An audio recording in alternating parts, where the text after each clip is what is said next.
Mate class, this is your social studies lecture number 16.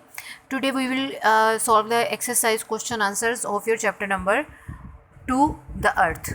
Okay, let's get started. Auzubillahi minash shaitanir rajim. Bismillahir rahmanir rahim. First of all, the guidelines are very important. Here I am teaching you the question number 1. You have to pause this video here and write down the answer and question of this one. Okay, question number 1 and its answer. Then you will play it again and you will see the question number 2. Okay. What are tectonic plates? Tectonic plates क्या है? How were the continents form? Continents किस तरह से बनते हैं? Tectonic plates are large plates of irregular shaped massive rocks that make up the foundation of the earth crust and the shape of the continents. Tectonic plates क्या है? ये वो बड़ी बड़ी प्लेट्स हैं जो बहुत ज़्यादा मैसिव हो चुकी हुई रॉक से बनी हुई हैं, जिनके ऊपर हमारी ज़मीन का जो क्रस्ट है ना, ज़मीन का सबसे लोएस्ट पार्ट, वो बेस कर रहा है. ठीक है, और हमारे कॉन्टिनेंट्स की शेप बनी हुई है हमारे बड़े आज़मों की. There are 10 major plates on the earth and many more inner ones. 10 major plates हैं और बहुत सी जो है उसके अंदर भी मौजूद हैं. These plates are most famously known for being the source of earthquake. ये प्लेट्स जो है ये अर्थक्वेक के लिए बहुत ज़्यादा इंपॉर्टेंट मानी जाती हैं. कहते हैं कि ज़लज़ला तब आता है, साइंटिस्ट कहते हैं, जब ये प्लेट्स मूव करती हैं, इनके अंदर एक्सप्लोजन होती है या कोई वोल्केनो फटता है या इस तरह से कुछ भी होता है, तो फिर क्या है, ज़लज़ला आता है. The formation of continents is the result of the movements that cause the plates to move away, continental drift. और ये जो इनकी फॉर्मेशन है प्लेट्स की, वो क्या है, कॉन्टिनेंट्स की जो फॉर्मेशन है वो इनकी मूवमेंट की वजह से जो ड्रिफ्टेड प्लेसेस बन जाते हैं ना, उसको इन्होंने कॉन्टिनेंट्स का नाम दे दिया है. Question number 2, look at the environmental. ये चूँकि काफ़ी लेंथी था, दैट्स वाई मैंने इसको शॉर्ट फॉर्म में लिख दिया है, but here I will read it for you. Look at the environmental hazards world map on the Oxford School Atlas. आपको जो एटलस मिला है उसमें वो कह रहे हैं कि मैप देखिए आप लोग हैज़र्ड, एनवायरमेंटल हैज़र्ड्स का. List the most important earthquakes that took place in the 20th century. और 20th सेंचुरी में जो अर्थक्वेक्स आए उनको लिस्ट आउट कीजिए. What do you notice them? आपने क्या इसके मुतालिक नोटिस किया है? ये भी The 10 biggest earthquakes in the 20th century, death toll in brackets. इनमें डेथ ट्रॉल बहुत ज़्यादा थी. जो 10 earthquake थे. Richter scale give here available. जो रिचर स्केल के अकॉर्डिंग जो थे ये है टेंशन चाइना 1976 में. इसमें 2,42,500 लोगों की डेथ हुई.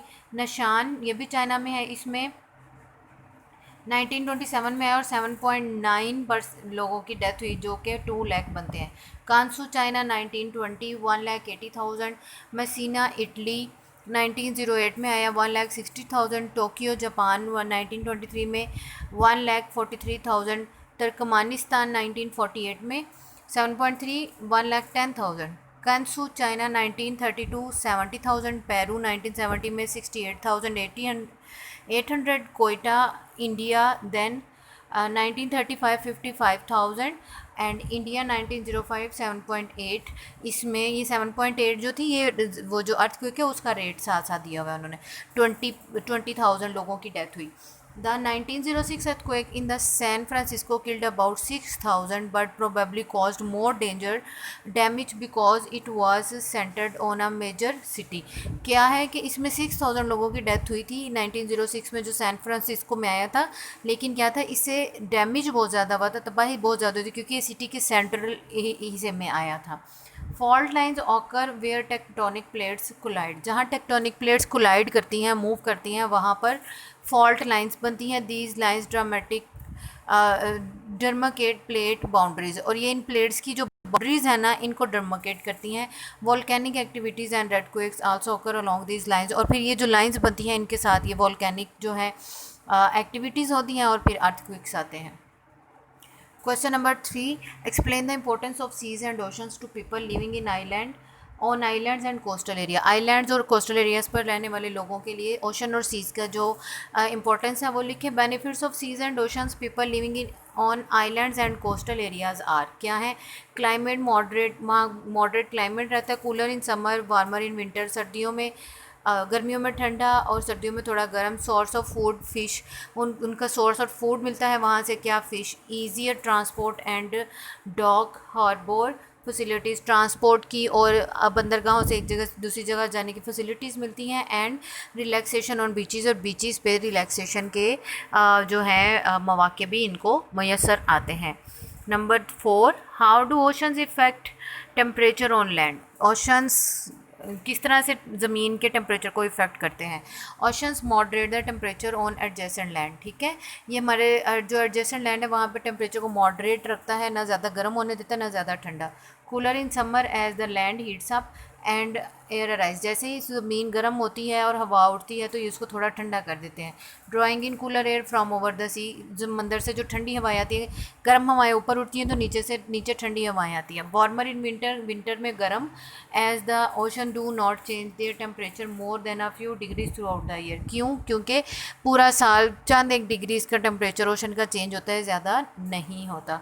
And though the air cover the sea is warmer and rises, जैसे ही एयर जो समंदर के ऊपर है, समंदर को कवर किए हुए वार्म होती है तो राइज होती है, ऊपर की तरफ बढ़ती है। Drawing cooler air from over the land, और ज़मीन से ठंडी हवा आती है, ये विंटर की बात हो रही है, ठीक है। The proximity to the great mass of warmer water near the coast keeps the temperature moderate. जो बड़ा ग्रेट मास है ना ओशन, समंदर पानी का, ये इसमें जो वार्मर वाटर है वो कोस्ट के साहिली इलाकों के पास टेम्परेचर को मॉडरेट रखते हैं। मॉडरेट मीन गर्मियों में बहुत ज़्यादा गर्मी नहीं और सर्दियों में बहुत ज़्यादा सर्दी नहीं। How do currents move, what effects do they have. Currents किस तरह से मूव करती हैं और इनके इफेक्ट्स क्या हैं। Currents are the great broad river of water in the ocean, they move due to the temperature and saltiness to the sea. ये मूवमेंट है बहुत बहुत बड़े वाटर लेवल की समंदर के अंदर, जिसको रिवर्स ऑफ वाटर कहा जाता है, और ये टेम्परेचर और समंदर की सॉल्टीनेस की वजह से होती हैं। Cold and salty water is heavy and sinks down, ठंडा और सॉल्टी वाटर हैवी होता है, वो नीचे रहता है। This water along the ocean bed moves from the polar regions towards the equator, और ये क्या है कि ये पोलर रीजन से साउथ और नॉर्थ जो है, ईस्ट और वेस्ट जो है, उधर से इक्वेटर की तरफ आता है, साउथ और नॉर्थ से। And rises to where it warms up and rises and then moves towards the poles where again it cools down and the whole process is repeated। यहाँ आकर ये गर्म होता है और राइज होने लगता है और उसके बाद दोबारा पोल्स की तरफ ये वाटर मूव करता है और यही प्रोसेस ऐसे रिपीट होता रहता है। पोल से वाटर इक्वेटर की तरफ आता है, वार्म अप होता है, फिर पोल्स की तरफ वापस जाता है। Currents take their temperature from where they originate, ये अपना टेम्परेचर करंट्स में कहाँ से आता है, जहाँ से वो बनना शुरू होती हैं। And temperature of any region also depends on its currents, ocean currents, और कोई भी इलाका जो है उसका टेम्परेचर उसके ओशन करंट्स के ऊपर डिपेंड करता है। Explain with the example what is meant by weathering and how it is caused. Weathering क्या है और ये किस तरह से होती है। Weathering is a process in which land form such as rocks, cliffs, beaches and soil are eroded. ये वो फॉर्म है जिसमें रॉक्स, क्लिफ्स, बीचेस जो होते हैं उनकी सॉइल जो है पानी के साथ बहती रहती है।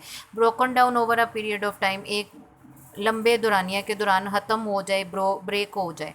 It is caused by the actions of wind, rain, water, temperature and ice glaciers and है दिस वन इज़ टी। ये होता है ice glaciers, temperature, water, rain और विंड की वजह से। हमने रीडिंग में ये पढ़ा था। Example is Paradise Point in Karachi which is eroded by weathering. इसकी एग्जाम्पल है पैराडाइज पॉइंट इन कराची जो कि इरोडेड हो चुका है सी वाटर की वजह से। इसको आप देख सकते हैं पेज नंबर 20 पे, ठीक है। 30 ईयर्स बिफोर और इन करंट सिचुएशन यहाँ पर उसका इमेज दिया गया है पैराडाइज का, पैराडाइज पॉइंट कराची का। Okay, next one 7, what steps have the local authorities taken for conservation of marine life along Pakistan coast. Pakistan के जो साहिली इलाके हैं वहाँ पर कौन से स्टेप्स लिए गए हैं जो समुद्री हयातियात हैं उनकी प्रोटेक्शन के लिए। Some steps taken for the conservation of marine life are improving fish fresh water flow outflow into sea में जो है आउटफ्लो वो फ्रेश वाटर का इम्प्रूव करें। Conservation of mangroves in the coastal areas, reducing effluents discharge in the sea, जो discharge करते हैं chemicals वगैरह समंदर में जो फेंकते हैं। Treatment of sewage and waste water, जो सेविज है नालों का गटरों का पानी वो समंदर में ना फेंका जाए, उसको इम्प्रूव करने के लिए controlling human activity along the coastal belt, और सारे इलाके के पास लोगों की जो एक्टिविटीज़ हैं उनको कंट्रोल किया जाए। बीच क्लीन अप्स, बीचेस को क्लीन किया जाए। Raising awareness about environmental issues, और लोगों में अवेयरनेस पैदा की जाए इन्वायरमेंटल इशूज़ क्या है और उनको किस तरह से कंट्रोल करना है।